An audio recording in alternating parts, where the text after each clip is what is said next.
Hi guys! Welcome to Coco Life.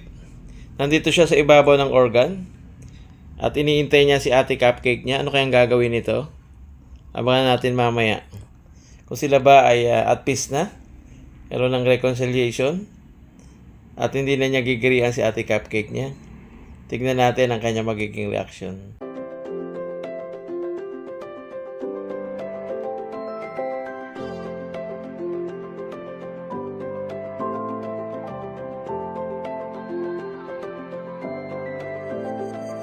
Guys, nakita na ni Coco si Ate Cupcake niya galing sa loob at nagpasuso sa kanya mga kitten. At ayan na, tinatalaw na niya. Ano kaya magiging reaction nila sa kanilang pagtatagpo? Eto na si Cupcake. Ayan, magkalapit na, tinitignan siya ni Coco. Ayan, tignan natin kung ano ang gagawin ni Cupcake. Yan, lumapit si Ate Cupcake. Oh, hindi na niya ginirian ang kanyang ate. Wow naman.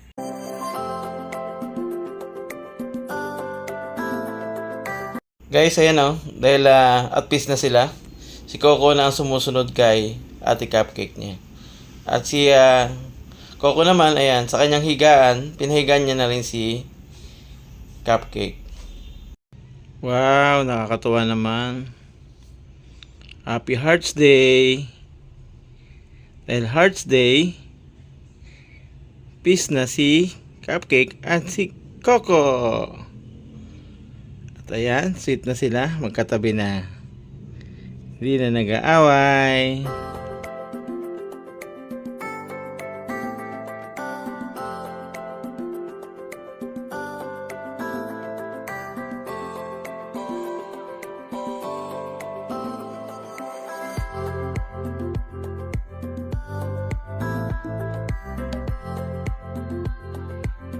Guys, I hope na nag-enjoy kayo sa kapirasong videos ni Coco at ni Cupcake.